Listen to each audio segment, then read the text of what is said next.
wambaye amawaku mutwe unyambika ikanzu yera wakubiswe inkoni nyinshi. Turabaramukije bakunze Pam Channel, kaze mu kiganiro Smart Mind. Nkuko twama tubivuga, ufite Smart Mind kugera kure birashoboka. Uno munsi tuza kuyaga ku muziki, aho tuza kwakira abatumire bacu bahire nabo abandi ni Fabrice&Maya. Fabrice&Maya mu karere kacu, haba hano iwacu mu Burundi cyangwa mu bihugu bibanyi, baramaze kumenyekana kandi bafite byinshi bariko barakora hano mu karere. Uno munsi bo babona gute umuziki kugira ukomeze gutera imbere, kugira isoko ry'umuziki rikomeze kwaguka, mbere tumenya na byinshi mu bijyanye n'ubuzima bwabo bw'abanyamuziki. Kaze mu kiganiro no munsi Smart Mind, turizera neza kuza kubana mu bihe byiza. Murakoze. Ninde muntu wa mbere azi gukora gato zitesa hano mu gisagara cya Bujumbura? Ashobora kuba ari wewe. Meilleur gâteau de Bujumbura. Chacun on décorera pour l'anniversaire. Ou bien tout juste le boutique d'à côté. Toutes les façons, quoi qu'il soit digora. Pam Channel TV a déjà vu de fashamu. Il y a tout une compétition du meilleur gâteau de Buja. Bon, boutique ou quoi, ma gâteau? Change, t'as un ami qui fait ça? Que vous gagnez que Pam Channel TV a vous donné une opportunité comme Mushira Haona. Akamenye kanamuri Bujumbura yose. Ndetse no mugihugu cyose. Alors please, nimbura umupatisiye wiyemeranga mu gisagara cya Bujumbura. Ntutangwe kwiyandikisha muri iryo higanwa uca kuri website ya Pam Channel TV. Iyo nayo ni www.pamchanneltv.com. Hama ukariha amafaranga 50,000 ibihumbi 50. Okay? Bye! Nari nibagiye kubabwira ko murayizi umuntu azonka ikibanza ca mbere azoba ari 3 millions de francs burundais. 1 million c'est quoi? C'est rien. Mais 3 millions, c'est quelque chose.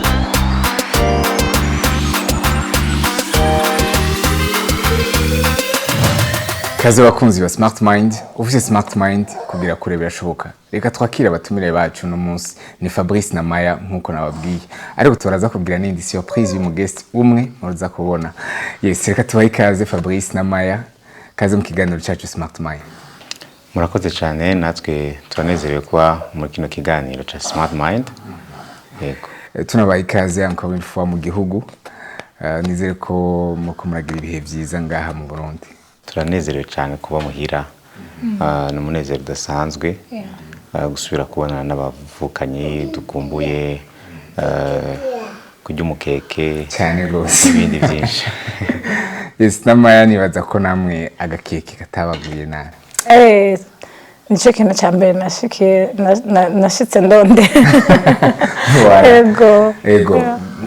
Uno munsi tuza kuyaga ku bijyanye n'umuziki, aho tuza kuyaga ku buzima bwanyu mwebwe nk'abanyamuziki, hama tuze kuyaga kandi no kubijyanye na business y'umuziki hano mu karere cyangwa mu gihugu iwacu mu Burundi neza na neza. Ikibazo cya mbere nzakukirabisha kwa Maya nkuko tuvuga ati ladies first. Reka Maya ndamubaza ikibazo cya mbere, shaka kumenya ku bwanyu umuririmbyi mwiza arangwa niki?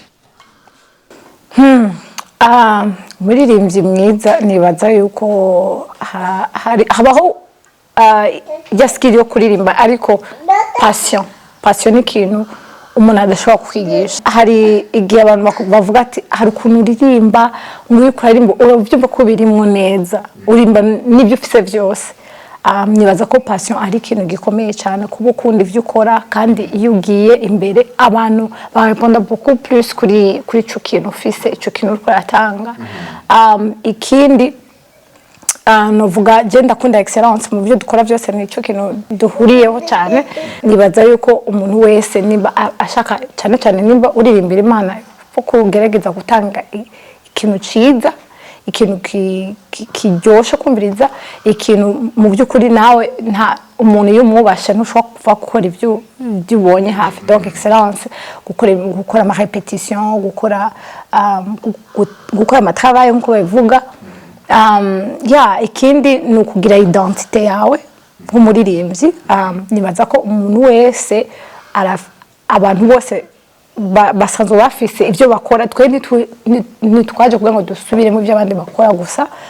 Umuntu wese arakeneye kumenya ikintu kiri unique, kuko nk'umuririmbyi nawe urafise brand, urafise identité yawe, urafise icuzana gitandukanye n'icabandi. Ico kintu rero mu gihe utarakimenya gumusubiramo gusa iby'abandi, gumufasha abandi mbese uriko urateza imbere abandi. Uvuze ngo ubu kurateza imbere ushaka kugira ikintu kiri unique, mwebwe nka Fabrice&Maya niki ikintu mwisunga iyo muvuze muti tugomba dukora indirimbo, ikintu cya mbere mwisunga ni giki? Nibaza ko Monsieur Fabrice icambere hari ikintu yari yavuze ati ugukora ugira identité yawe.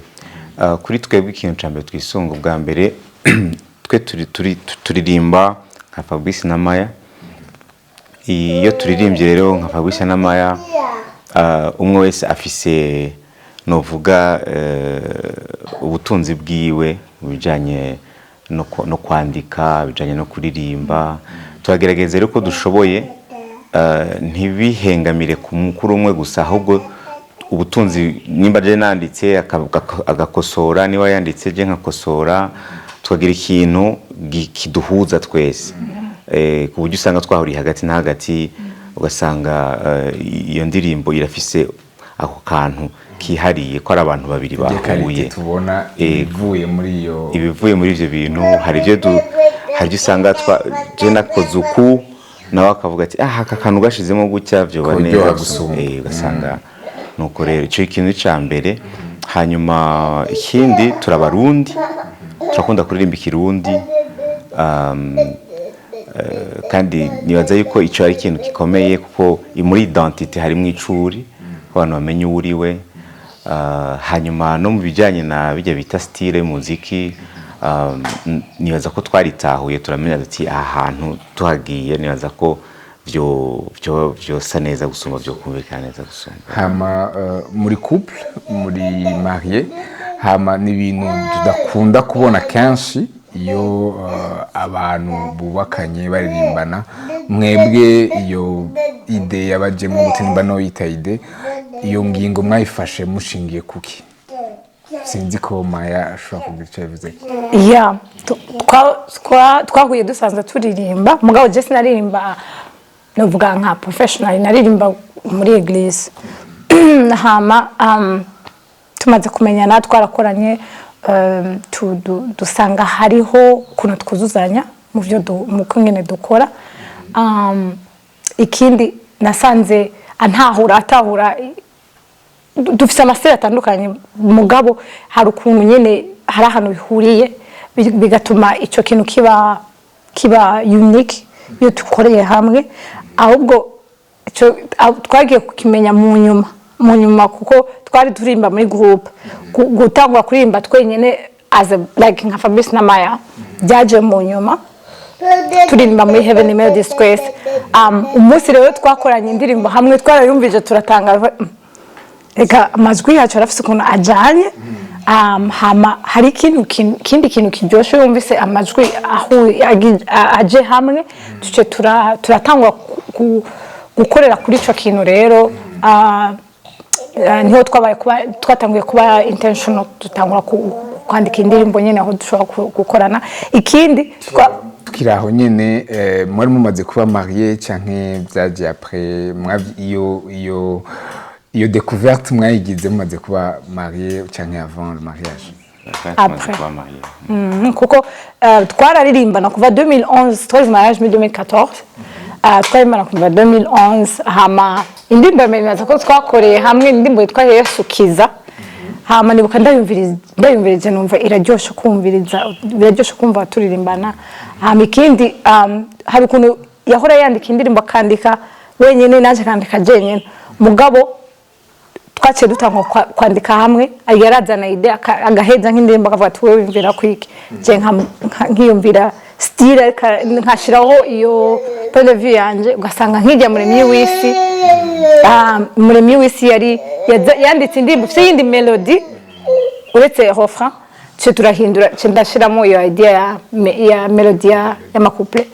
Hama dusanga igihe cyose dukoranye ibintu biba byiza kurusha, biba byiza. Donc twagiye turavyiga, cyo turadecida kuyigira rero brand Fabrice&Maya, aho tuyikorera ko tukandika indirimbo dushobora kuririmbira hamwe. Aricyo no kongeraho kimwe gusa nuko urumva hariho kwa byo turirimbana nka Fabrice&Maya ariko dusanzwe turi mu mugwi munini witwa Heaven Melodies Africa nayo duhuriyeho hoho kenshi je sindirimba kenshi mba ndi mu bindi bikorwa abandi bantu benshi bariko bararirimba kiri mu bintu bimwe binjohera iyo ni nanje nicaye mbona abandi ariko aririmba. Nakoze cyane nari nababwiye ko dufise umu guest agira gatatu ngira mumaze kumwumva nawe sundi ni Gabriela nawe turaza kumuyagisha gatoya ariko muraza kumumenya guma muryoherwa n'ijwi mwumva muraza kumubona. Reka tubandanye rero n'ikiganiro hamwe entretemps na Gabriela mwumva uko nyene reka tuyage gatoyi mumaze igihe kinini ubu turumvise ingene mwatanguye deja igihe ni kinini abantu bariko barabumva niyahe navuga umwihwezo wanyu mufise cyangwa point de vue mufise kuri industrie musicale hano mu Burundi muri rusange? Industrie musicale hano mu Burundi nibaza yuko iriko iratera imbere. Industrie igizwe n'ibintu byinshi si produit gusa finale umuntu abona.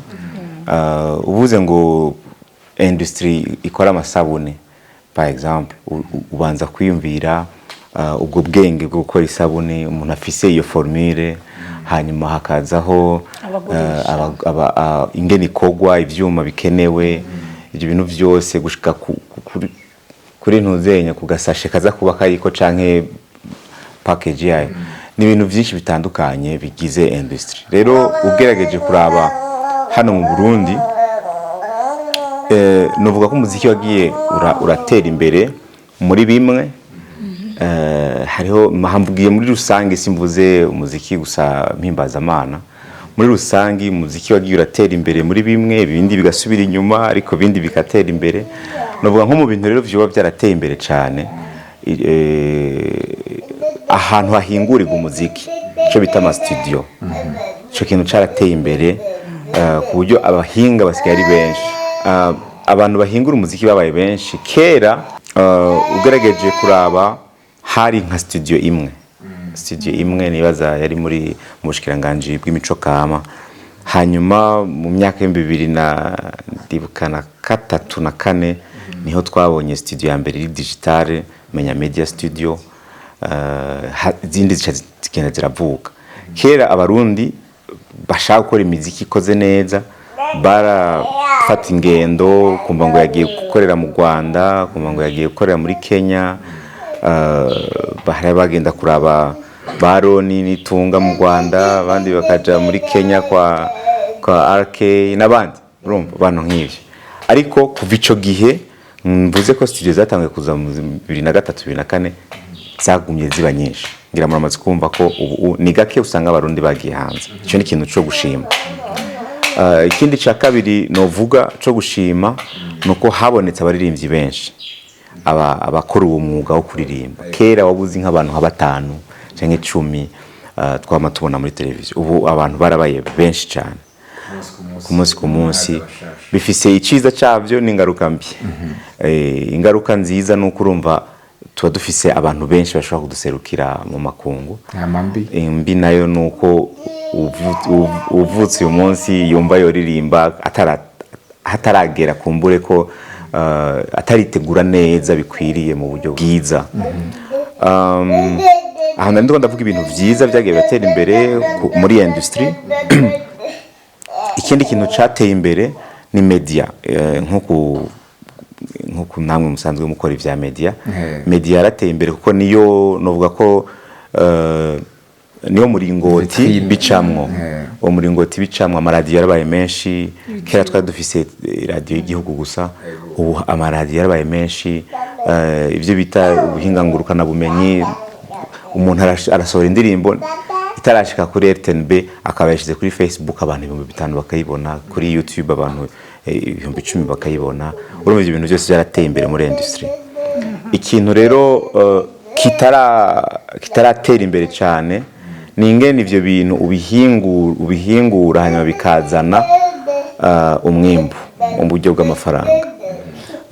mu buryo bw'amafaranga rero hariho novuga ikintu kimwe gituma nk'iyo sabune rero nari ndakubwiye hariho impamvu zituma igurishwa. Icya mbere ni amategeko agenga urudandazwa. Ayo mategeko atuma isabune y'umuntu yayikoze amenya ko ari yiwe, ntihagire umuntu aza kuyimusahura. Tugeze mu by'umuziki rero, iyo umaze gukora umuziki haba hakenewe amategeko atuma wumva ko icyo kintu wakoze, uwo muziki wakoze ari uwawe, kandi by'ukuri ari ubutunzi bwawe, atawundi ashobora kubukoresha cyangwa ngo abwungukire ko ataciwe uronse. Turafise rero amategeko mu gihugu cy'u Burundi nibaza yasinywe itariki 30 z'ukwa gatanu mu mwaka wa 2005, amategeko ajejwe atunganya ibyo bita droit d'auteur hano mu Burundi. Ariko harashinzwe nibaza ko yitwa obedea ego ijejwe gukurikirana izo nyungu z'abaririmbyi. Ariko haragahaze kuko usanga kenshi bwa mbere abaririmbyi bataramenya amategeko, ibyo bakora batarabyandikisha muri iyo obedea. Ariko kandi ugasanga nta n'amategeko by'ukuri ahana uyarenze. Ugasanga nk'umuntu arashobora gufata indirimbo zawe kera byaraba akazishira kuri CD cyangwa kuri flash akazihereza umuntu akagurisha, kandi uwo muntu agatanga amatagisi. Urumva bikitwa ngo n'umuntu nawe akora urudandazwa rwemewe mu gihugu, kuko nimba atanga amatagisi nuko by'ukuri ari umuntu igihugu cyo giharura ko ari umuntu muzima. Ariko by'ukuri winjiye neza ukaraba mu buryo bwimbitse ugasanga uwo muntu n'umusuma, kuko n'umusuma, kuko we aragenda akabura ibikorwa by'ubundi muntu akabidandaza. Ni nk'uko ufata ya sabune yakorewe muri savonora, wowe ukagenda ugacushika muri savonora ukaziyora, ugaca ugenda ukazishira mu yindi ambalage ugaca uzigurisha. Aho birumvikana ko umuntu ari umusuma. Ariko iyo umuntu afashe indirimbo akazidownloadinga kuri YouTube akazishira kuri flash akazigurisha, abantu ntibatahura ko uwo muntu ari umusuma. Ariko by'ukuri nashaka wumva aho nyene we nyenezo agiye akazishira kuri YouTube canka akazishira ku rundi rubuga rwose, hama uwo mudandaji w'umuziki ari inyuma y'amategeko akazidownloadinga akazigurisha, ikosa riba ririhe? Kumengo aba yatoye aho abandi bashize, nukudatahura neza. Kubisanzwe ziriya za YouTube zande zose zirafise amategeko azigenga. YouTube mu bihugu vyo hanze abantu ntibana downloading indirimbo ziri ku YouTube. Ni ivyiyumviro biri hano iwacu gusa, usanga abantu bumva umenga ku downloading n'ibintu bisanzwe. Niyo uravye film hariho amategeko atangura iyo zingira mamaze kubibona, avuga ati kuraba iyi filme ahantu akoraniye abantu benshi birabujijwe. Umuntu yayisohoye kugira ngo wowe uyirabe, ariko ntushobora guhurira n'abantu benshi. Je ndibuka nkora mu rusengero rwitwa CLM hano i Bujumbura, ari nago yitwa CLA mu Rwanda, dufise pasteur w'umuzungu. Niho natanguye kumva ko by'ukuri ivyiyumviro vyacu bitandukanye n'ivy'abandi. Twari tuko turategura icyo bita movie night, gutegura kwerekana movie z'abantu bakijijwe. Pastor adusanga rero tuko turategura, twashushe twakoze amafishe kugira ngo abantu baze kuraba iyo film. Arasanga yashavuye, abazungu bashavuye acatukura. Aravuga ngo filme murafitiye uburenganzira bwo kuyerekana. Kumbe dusanga amafilme yose yahora aduha kugira ngo twerekane aba yarayaguze, akanagura n'ubwo burenganzira kuyerekana mu bantu benshi. Ariko twebwe umuntu aguze film yumva ko ubwo nyene kwitanga mu bantu bose, kandi ukumva ukoze neza uhaye mugenzi wawe. Ariko n'ubusuma, kuko amategeko iyo giye ukasoma neza amategeko arabibuza. Urumva iyo ufashe izo ndirimbo naho umuntu abazishize kuri YouTube, kuko YouTube n'ahantu abaririmbyi nabo bungukira. YouTube yaratanguye kuriha abaririmbyi, ariko iyo uyikuye ko ukagenda ukayigurisha aho urenze akarimbi. uronka kurenza karimbi kuko uriko urimbura ivyo utabiriye akura.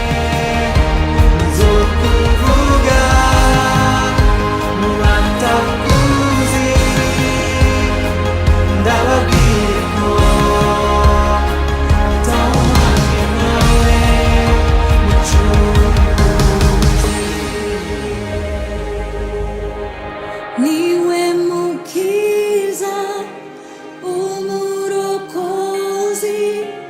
wahawe izina.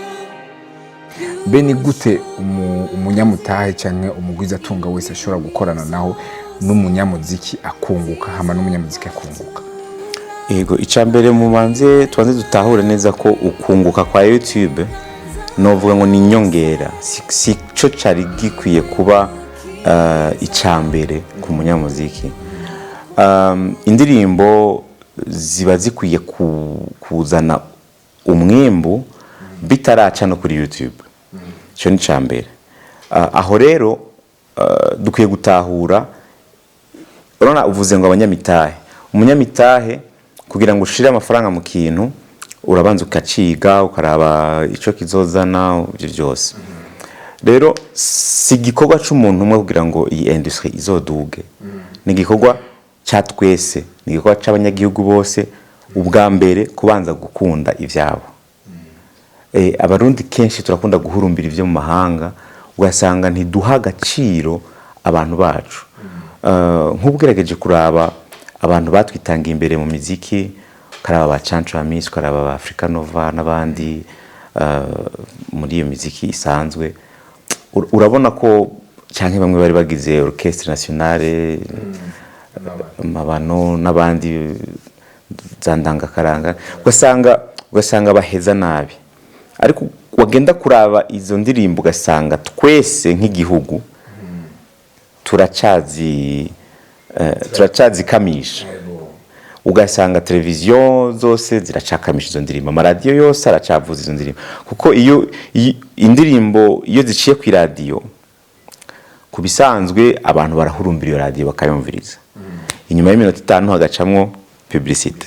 Iyo publicité yarishwa amafaranga.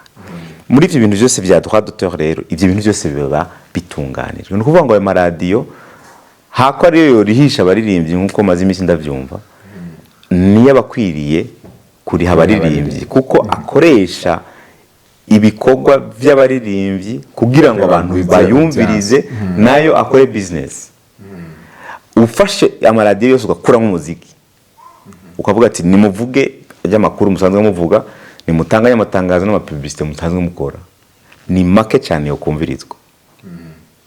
Rero nimba bakoresha ibikorwa by'abaririmbyi kugira ngo abantu urumva si ibyo gusa, amabus iyo winjiye muri bus kintu cyambere no muziki mu bihugu n'abarindira kugira ati iyi bus nta muziki mwizigira. Iyo ujya muntu rero ariko aragurisha, kuko ariko aragurisha ari muri business, ariko ntashobora kugira business yiwe adakoresheje umuziki.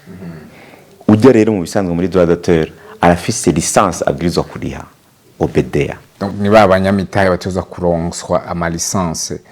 Iyo licence urumva hamwe ariko ndavuga ko ikintu ahantu byose vyugariye ni kuri aya mategeko. Hamwe amategeko yo kubahirizwa n'abanyamitahe bo kumva ko bakingiwe.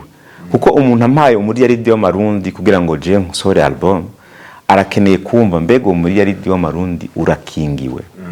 Urumva? Rero nakamo dutera leta kugira ngo itwibuke nk'abaririmbyi ivyo bintu, ayo mategeko vy'ukuri ashigwe mu ngiro. Ariko amategeko arahari, mwabivuze ko barayasinye, barashinga n'ibigo, none kubera iki bitaba materialize mu buryo biboneke ngo bikogwe bikurikizwe? Icyo kibazo kiragoye, neza ko ari ikibazo cobazwa abo nyene b'ico kigo. Turiko turiga rero ukuntu umunyamitahe yoshira amafaranga yiwe mu bikorwa by'umunyamuziki kandi akunguka. Mukanya nagerageje kuvuga ku bijanye n'amategeko ajana arabudandazwa, ayo yoyo arahari kandi ndizera yuko ababijejwe bariko barabikora kugira ngo ashobore gushirwa mu ngiro mu buryo bushemeye. Ariko umunyamitahe, umuntu akora business, n'umuntu muri business yose harimo risk. Iyo rero ushaka gutera imbere uriga izo risk zirimo, hanyuma ukaraba n'ingene uzica ku ruhande. Ndashobora gutanga nk'uburorero nkavuga ingene umunyamitahe yokunguka mu muziki uyu munsi. Uravye ukuntu imiziki y'ubu abantu bayihurumbira hano mu gihugu, n'ubu wembesije mu muririmbyi runaka, ikintu umwukirako si ukugurisha indirimbo gusa. Ngira muramaze kubona ko hariho nk'abaririmbyi usanga ari aba brand ambassadors b'ikintu gikomeye, ugasanga hari amafaranga yinjira ku kwezi. Muramaze kubona yuko hari abaririmbyi bategura ibiteramo, ugasanga ibyo biteramo birinjije amafaranga, kandi bakaronka ama sponsor. Rero nukubona umuririmbyi nka produit. Ntubone gusa iya ndirimbo, ntucike intege ngo nuko kumbura amaduha atariho, kumbura abantu bakopya indirimbo.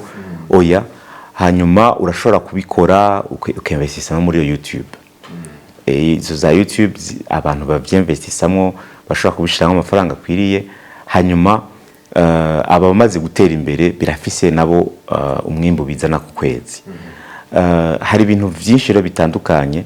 Ikindi novuga, nigeze kubica ko gato ndiko ndavuga ibigize industry y'isabuni, ariko mu muziki naho nabivuze. Ntidushobora guhagarikira ku ndirimbo gusa, aho guca yumvira uti mbega ko mpora ndiha amafaranga 500 ndabiha uyundi muntu kugira ngo akore umuziki, mbega uyu muririmbyi ndiko ndinvestisamo no mukorera studio yiwe kugira ngo izi ndirimbo zisohokere ahanyene. Ukaraba ari ibintu byose ukenera muri iyo industry, ugasanga urabikoze, kuko ntikikorera wowe wenyene, ucikorera n'abandi nabo bakazanamwo amafaranga yabo, ugasanga biriko birakura biratera imbere.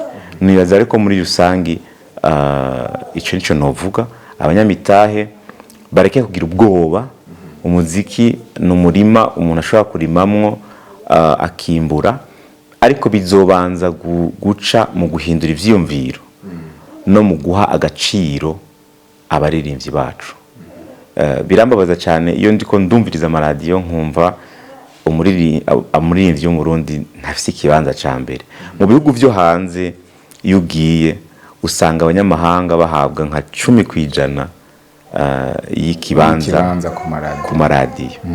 Uwaza hano ugasanga umurundi arahabwa 10%. Kumva abatanzaniya, kumva abantu muri Nigeria, kumva abanyarwanda, kumva umenga nivyo vyuzuye. Kandi tukibagira ko umuguzi kubijanye n'umuziki n'umunyagihugu yumvirize iradiyo. Uwo nawe akunda ivyo tumwumvisha misi yose. Ivyo rero tumugaburira nivyo asaba mu nyuma. Niyo mpamvu mu nyuma iyo hageze ibitaramo bikomeye uzubona tuzanye umunyamahanga ngaha mu Burundi agahabwa amamiliyoni n'amamiliyoni atagira uko angana y'amadolari, ukabona nivyo azi umurundi, nivyo bimuryohera. Ariko dufashe babana b'abarundi tukabizera, tukabaha ikibanza, bajya abana b'abarundi hageze ibitaramo bikomeye niyo buhamaga. Aho tuvuze ku ruhande rw'umunyamutahe, hama ku ruhande rw'umunyamuziki nawe, ni gute umunyamuziki ubwiwe ashobora gukonvenka umunyamutahe kumwinvestisamo, kumushyiramo umutahe wiwe? Ico kintu mama yari yagize kukivuga ko banza ugire identité. Umuririmbyi nabanze yumve yuko nawe ivyo ariko arakora ari ibintu biri serious, ari ibintu nyene. Hari abantu ubona batakora ibintu neza, ugasanga babikora barondeza hano na hariya, ugasanga babikora mu kajagari kenshi. Umunyamuziki nabanze yifate neza, abone ko ari afise ikintu ariko aratanga, hanyuma agire identité musicale, areke gukopya hariya kuraba iby'abandi. Abatanzaniya bakora gute, nanje nkore gutyo, abanyarwanda bakora gute, ahubwo turabe ikintu twokora mu buryo bw'Uburundi. Ngira ko mvuga ko nimba vy'ukuri umunirimbyi w'umurundi ashaka kuzogera kure, abwirizwa gutangura kuvoma mu muziki wacu kavukira. Abantu bose mbona hanze bateye imbere nico kintu bakoze. bagiye bariga uko basokuruza baririmba bakabifata bakabinobora neza bakabishikiriza amakungu. Ugiye kumviriza abaririmbyi muri rusange aribo bakubwira ati ubu ni sawa, feedback baratanguye kwishima uko imeze. Hari benshi kwa namwebwe mwabivuze ati ubu muziki uriko uravansa. Ku bwanyu rero hakenewe iki kugira iyo ntambwe ikomeze itera imbere? Iyo ntambwe kugira ngo ibandanye itera imbere, urabona navuze ko abaririmbyi barabaye benshi, navuze ko media zarabaye nyinshi. Harageze rero ko tuyungurura, ababijejwe bakabishiramwo ingufu zose, tukarondera kuya dufise. Je mpora niyumvira ni kuya dufise umugwi nserukiragihugu, intamba mu rugamba. Igihugu cacu kirakwiye kwiyumvira n'umugwi nserukiragihugu w'abaririmbyi, hakabaho abantu by'ukuri tuvuga duti naka naka mu makungu arashobora kuduserukira. Ivyo ndabivuze kuko muri uko gupoperanya ibintu hariho n'abasubiza inyuma umuziki, n'abasubiza akaranga k'igihugu inyuma, imico. Urano umuririmbyi yumvirizwa n'abantu benshi, ugasanga rero hari abaririmbyi by'ukuri batitura imico n'akaranga y'u Burundi, ugasanga turatera intambwe imbere na zibiri inyuma, gatera intambwe imbere na zibiri inyuma. Urumva umuziki, hari mu filozofi yavuze ngo ushaka kumenya igihugu umviriza umuziki baririmba. Tutangure gufata umuziki nk'ikintu nserukiragihugu. Icyo ako niko numvaga haze jewe, niko numvaga haze kuko turiko turagenda twigisha abana bacu ibintu bitari byo. Twe turirimba indirimbo za gospel, indirimbo z'Imana, ariko hariho abandi uba wumva bariko barashiramo ibintu bititura imico n'akaranga k'umurundi. Ivyo rero naho musabiki, ico nsaba nuko hobaho kwigarura, hakabaho n'abahanura, hakabaho n'inzego novuga zijejwe gukurikirana indirimbo zisohoka no gutanga impanuro. Hanyuma amaradiyo n'amateleviziyo agaha ikibanza indirimbo zifise ubutumwa bukenewe, kuko uko zumvirizwa, uko zivuzwa niko abana bazisubiramo. Muri iyi minsi harawe ibintu mu minsi mubibona kuri rezo sosiyo, ibintu by'urukozasoni, ibintu bitabereye, amavideo agenda ijya nino, ariko wagerageza kubiraba neza ukumva umenga birafitanye isano n'imiziki abantu bumviriza n'amajambo abantu bavuga mu miziki. Ico kintu rero kirakwiye gukosorwa, kuko tutaravye neza ngo ubushikiranganje bujejwe imico, bujejwe karanga ngo bwiyumvira ico kibazo, turashobora gusanga abaririmbyi bacu bariko barahuvya abanyagihugu. Ugasanga ejo dufise urunganwe rwataye imico, rwataye akaranga kubera wa muziki. Umuziki urashobora gukiza, urashobora no kwica. Rero ico kintu nimba ko gikwiye gukosorwa kugira ngo dushobore gutera imbere.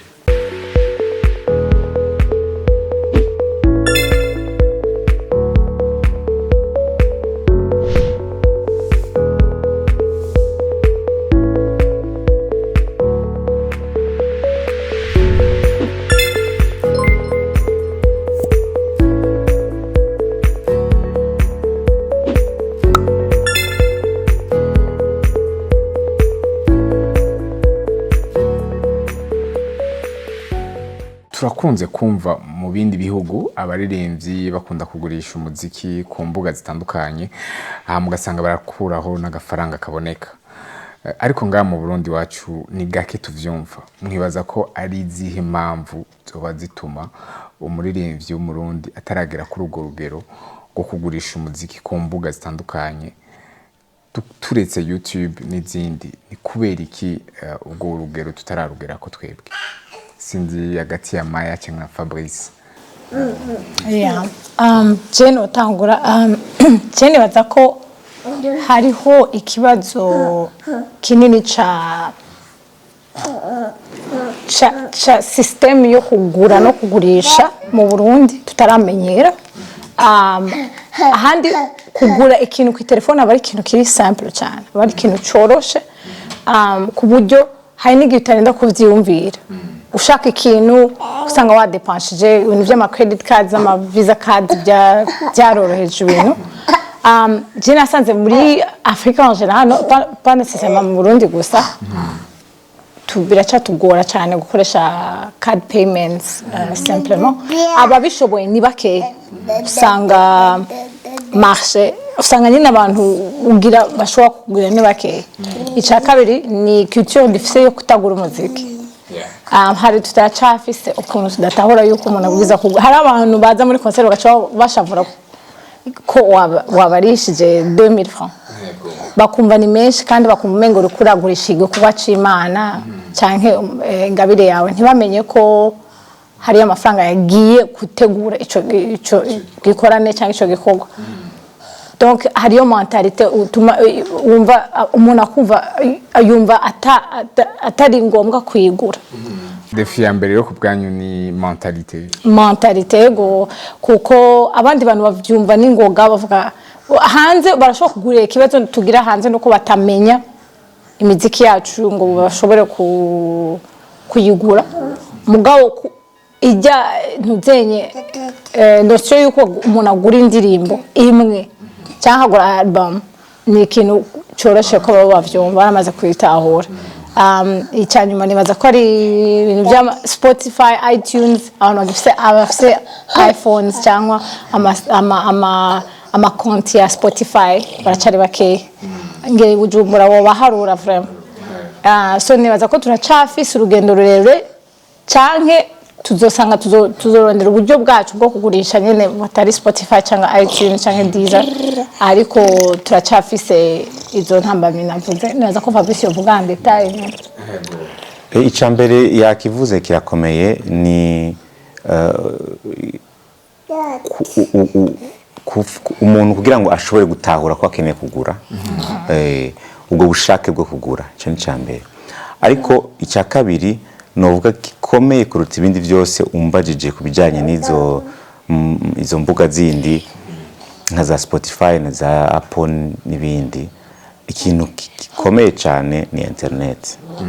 Internet iracari intambamyi mu gihugu cacu. Ugiye kuraba abanyagihugu bashobora kuba bafise internet kugira ngo bashobore kuja kuri ivyo bintu, na YouTube burya si benshi, usanga atari benshi. Ngira hakozwe ubushakashatsi usanga atari benshi. Internet rero bikibazo. Ikigira kabiri ni uburyo bwo kuriha. Urabona amabanki yacu menshi usanga ataraja muri ivyo vya visa card. Urumva ajya platform menshi asaba ko iyo ushize ku indirimbo canke iyo uziguze ukoresha visa. Nta limit cash iriko, nta option ya cash iriko. Ugiye kuraba rero abanyagihugu bafise ama compte afise visa ugasanga ni bake. Ikindi kigira gatatu ugaca usanga naho boba bafise ayo makonte nabo bagize iki, hariho ibintu usanga bigorana mu buhinga abantu bataramenya. Umuntu umubwiye umuhagaritswe amazi Spotify ikora gute, ashaka ibintu by'abazungu. Urumva harakeneye rero kwigisha abanyagihugu kubumvisha. Ariko nkuko Maya yarabivuze, nibaza yuko aba informaticiens bakwiye kwiga n'ubuhinga ukuntu indirimbo zogurishwa muri context y'igihugu cacu. Tukavuga duti si ngombwa yuko ko n'ubundi Spotify ni y'umuntu, uwo muntu atwara n'amahera menshi gusoma umuririmbyi.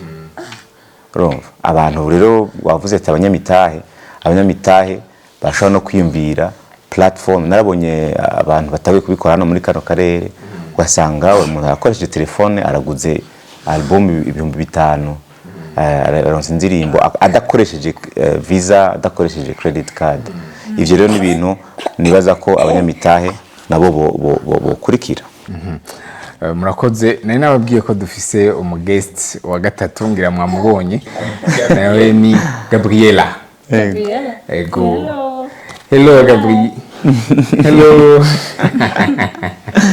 Ikiganiro nticyari kuba atabyemeye aravuga ati je mbwiriza ko mu kiganiro. Voilà.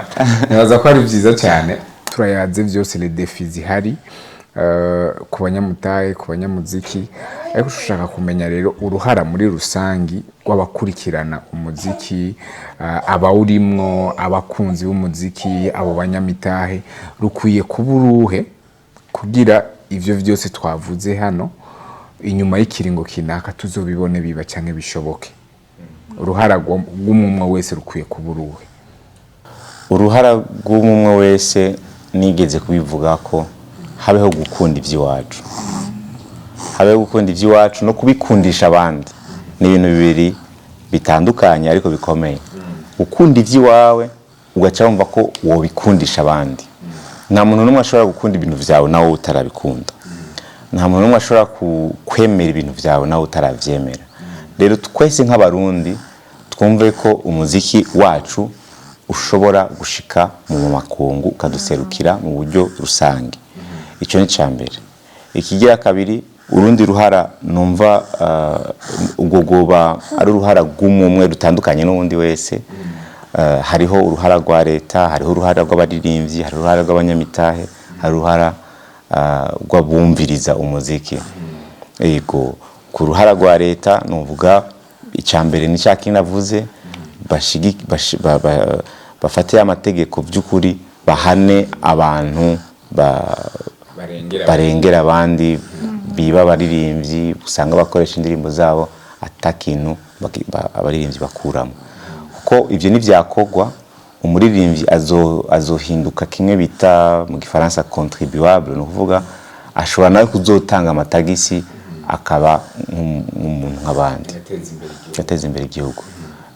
Ku ruhara rw'abaririmbyi nakivuze ko bafate igikorwa bakora nka nkama, bagikore neza, bagikore biyumvira igihugu, bagikore biyumvira kazoza k'igihugu cyose. Ahandi ko ndavuga muri rusange, sinavuze gusa baririmba indirimbo z'Imana.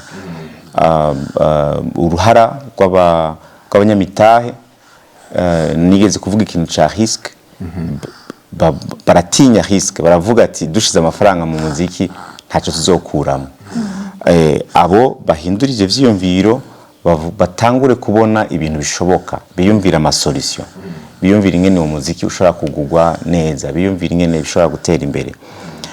Ariko aho onca mvuga ku ruhara novuga nko muri ibi twe turabaririmbyi bari muri indirimbo mpimbazamana, inyungu twe dukuramwo si amafaranga gusa. Twebwe turafise izindi nyungu duhagarariye zirengeye amafaranga, izo nazo ni inyungu z'ubwami bw'Imana. Izo nyungu rero nta giciro zifise, kandi turashimira abantu bose batwizera bakadushigikira mu buryo ubu canke ubundi, kuko batahura izo nyungu. Izo nyungu no gushikiriza ubutumwa bwiza bugakwira ahantu hose. Ivyo rero hari abantu bamaze kubitahura, bashiramo amafaranga yabo kugira ngo ivyo bintu bitere imbere, bikogwe, abo nabo gushimirwa. Ntibarabe gusa ico bakuramwo, ahubwo barabe n'ico Imana ikuramwo muri ivyo bintu. Ku rundi ruhande naho urumva n'agafaranga kavuga gusa.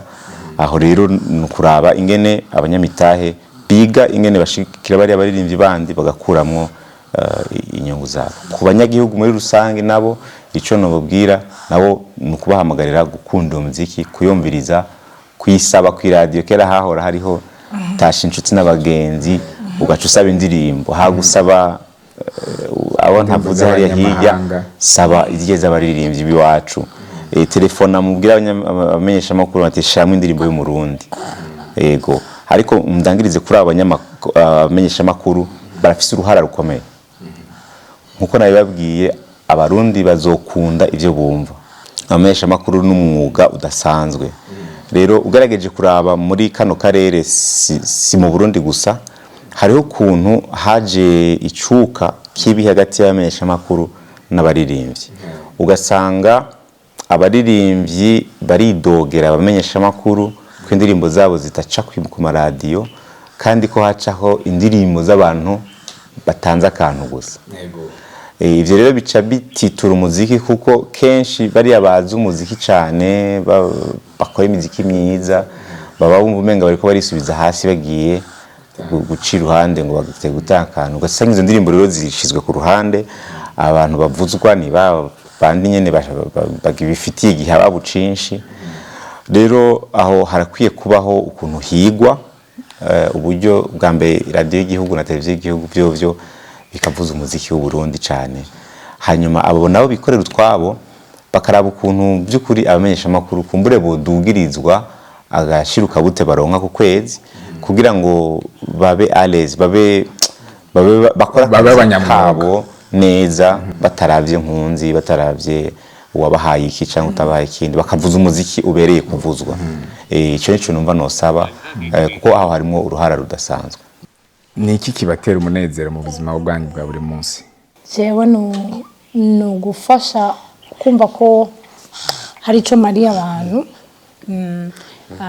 jenda personnellement ndi motivé cyane na justice so ndakunda kubona iyo umuntu yaronse justice nyene mu buryo umwe cyangwa ubundi ushobora kuba ari nko kuvugira umuntu canke gufasha umuntu navuga ko ari ico cyo ikintu kinera umunezero mwinshi nukumva ko ndiko ndakora ikintu nahamagariwe umuntu afise passion yo gukora ibintu by'ukuri bindimwo ibintu numva ko ari ibintu Imana yashinze iyo ndiko ndabikora ndiyibagira hari n'igihe na madame avuga ati gerageza uruhuke ariko birampa umunezero mwinshi cyane. Niki gihe mwabayemwo mu buzima bw'abanyamuziki mutazofa mwibagiye?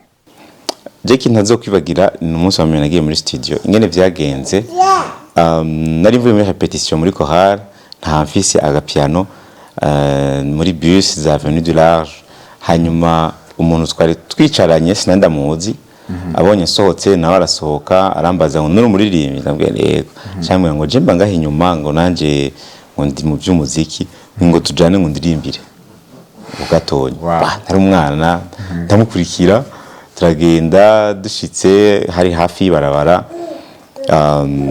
ndatsa piano arambwira ngo ririmba ngo ariko uririmba indirimbo yawe waranditse kapani y'abandi tani ndajako nanditse akaririmbo ndamuririmbira kavuga ngo ndunamurira amaso ku misozi ugutabagwa kwanje kuzoba hehe ndakaririmba ahejeje acarambwira ngo jewe ngo nitwa Jeremy Menya Media icyo gihe numva niyo yari rencontre ya mbere hari yaraheruka gukora indirimbo yamenyekanye y'umuririmbyi umwe ngaha hanyuma ndavuga acarambwira ngo rero kuje nakunze ingene uririmba ko kandi ngo urashobora ngo kuba umuririmbyi ngo ejo mu gitondo n'umuntu abamuzi Jeremy n'umuntu akunda kuba ku masaha cyangwa ngo il faut être là 7h top nambwira okay sawa nzoba ndahari hanyuma icyo gihe ndavyibuka yarambwiye ngo mfise ngo abaririmbyi ngo club ngo izoza ngo ishobora kuza kundiha amahera ngo nababwiye 2:00 ariko ngo bacerewe ngo tushaka tubananye dukora ko yarakunda ibintu byo ku masaha cyane ndashika ku masangira nahashize nka 6h mu gitondo harufise ndabwo bakubwiye uze muri studio bwa mbere nta mahera urishe niki nuko indirimbo tashika turatangura turakora nabo bantu bazanye amahera baraza ariko baje bacerewe je marabwira ngo désolé ndiko ndakorana n'umuntu muzogaruke ejo kandi jumba nta mahera narisha hanyuma cugenda ibukana nazananye n'undi mugenzi wanje yarakiri muto yitwa Fortran ndamuzana nawe kugira ngo turirimbane turirimba iyo ndirimbo rero iyo experience sinzoyibagira kuko yaranyeretse urukundo anyereka ikintu ntari niteze rero ico cyaramartse mu buzima ukuntu umuntu ashobora gufasha umuntu atazi kandi umuntu akazovamwe ibintu bikomeye nanje umunsi nkaba mfise studio nshobora gufasha abandi bantu byukuri ahari ndamushimiye Jeremy ndagushimiye ikibazo cyacu cya nyuma uno munsi Gabriela bishitse agafata inzira nk'iyo mwe mwahisemo ni yahe impanuro mwomuha imbere yuko atangura? Bon, nimbaza jewe nibaza ko ntaravuga icyo yonye papa wanje yaratudefuraza cyane kuja mu muziki kubera ko yarabona ko muri Afrika biragoye ko umuntu akora umuziki ukamubeshaho, urumva yabona umenga ni ibintu byo guta umwanya kwa mugabo je nibaza ko nubwo nzi realite zazo ndazi aussi ko nimba ari ikintu ukunda, nimba ari icyo Imana yaguhamagaye gukora, nibaza yuko je nomushigikira nubwo ntatahura neza, nubwo ibintu tucamwo bigoye, kuko mu by'ukuri ngira yabivuze umuziki wa gospel cyane cyane ntujamo ngo uriko urarondera amahera cyangwa uriko urarondera ngo umunsi umwe nzogire gute, hari izindi nyungu uri kurarondera. Donc je nomushigikira 100%, ariko nkamubwira aussi ukuri. Shaka kumenya rero iyo mpanuro nyene mwomuha. Ego nomubwira nti nimba ari cyo wumva wahamagara gukora mu buzima, nimba ari cyo wumva ari purpose yawe, gikore kandi ugikore neza. Hazoba hariho challenges nyinshi kuko muri bihugu tubamwe ntibarabitahura neza, ariko ushishikare gukora ibintu byiza kuko umuziki urahindura ibintu byinshi. Ushobora kutakuzanira maybe inyungu uwo munsi, ariko ukazotuma uhindura culture n'ivyumviro imyaka myinshi. Yumvire nka Canco yaririnze kera, ariko indirimbo zacu ziwe zaratubwiza ko impact. Je nomubwira rero menya icyo kintu ushaka gutanga, hama ugikore neza, hama nturabe gusa inyungu, kuko inyungu ntiri aho ni kwa Maya na mama Gabriela. Hama kuri papa Gabriela nawe ntiyihe mpanuro wa Gabriela ino munsi avuze ati arabikoze? Nibaza ko Gabriela bitazomugora kuko Gabriela azobandaniriza aho twe twagejeje. Rero nibaza ko igikorwa kinini ahubwo twe tuzatwaragejeje. Jendi nuvuga mfise ndabibona mu buryo buri positive cyane, kuko ibibazo abakera bahuye navyo sivyo twe duhura navyo umunsi. Rero Gabriela ibibazo azohura navyo bizoba ari bikenyi cyane ugereranije n'ivyo twe twahuye navyo. Rero je no mwankuhaje ijana kwijana kubibandanya. Ariko icyo namuhanura kimwe no kumubwira ko abwirizwa kubikora bivuye mu mutima. Burya passion abantu bayidefinisa gute? Passion ni ikintu ushobora gukora n'igihe batokiguhembera, niyo passion. Ibintu byose ubona ukora kubera bashaka guhembera, bahagaritse kuguha amafaranga ucubihagarika, nta passion ibirimo. Rero ari passion yiwe no mushigikira, kuko umuntu afite passion burya nta nadashobora gushika. Ngira murabizi yuko twararonse abanonotsi hano mu gihugu baronse imidari y'inzahabu. Ngira murabona nka Venise niyo ngabo, narigeze gukurikira akadokumentari kiyo gatonya avuga ko yahora yiruka aja ku ishuri bisanzwe. Nta muntu n'umwe yokwibagije ko kwiruka aja ku ishuri byavuye bivamo umudari y'inzahabu. Rero umuntu nukumushikira muri passion ye, kuko passion ni gutuma uhaguruka ukiruka ukagenda ugakora n'ibintu abantu batibaza ko wokora. Mu minsi heze ari indirimbo yanyu muruka kuririmba yitwa Muremyi w'isi. Hano iwacu mu Burundi yarakunze cyane. Je personnellement ndayikunda cyane. Imbere yuko turangiza kino kiganiro twabasaba kutugirira akapela yayo. Katugire nk'aho fa. Ego. Akiri diri boyanje indirimbo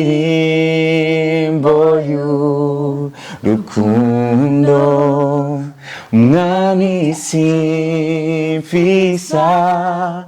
majambo novuga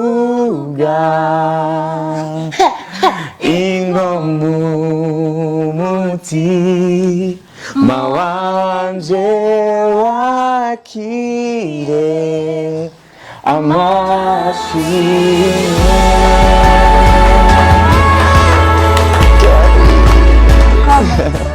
turabashimiye dushimira Fabrice&Maya kubona mwitabye buno butumire bwacu muri Pam Channel. Turabashimiye ku mpanuro nziza cyane muhaye abarundi muri rusange abari hano mu gihugu n'abari kure. Tunabifuriza gukomeza mutera intambwe mu migambi yanyu. Ndofata nakano kajyo kubifuriza umwaka mwiza wa 2022. Murakoze, natwe twanezerewe cyane kuba muri kino kiganiro cyungura ubumenyi ahanini abantu bijyanye no kwiteza imbere, uburongozi n'ibindi byiyumviro nk'ibyo. Smart mind by'ukuri, ibyiyumviro by'ubwenge. Turabashimiye kuba muri ko muragira icyo muterereye mu iterambere rya kino gihugu. Ni umunezero kuri twebwe kumva ko abaririmbyi umunsi umwe bashobora gushika ahantu baba nabo abantu baterera mu kubaka no mu gusanura ubuzima bw'igihugu cyacu. Murakoze cyane. Murakoze namwe bakunzi ba Pam Channel. Murakoze kuri kuno mwanya mwiza tubanye. Ndizera neza ko mushoboye kuhakura mu byinshi bishobora kubafasha bikanafasha industry musicale yose muri rusangi. Dusubire kandi mu kiganiro nk'iki Smart Mind kuri Pam Channel. Mukomeze mu bihe byiza.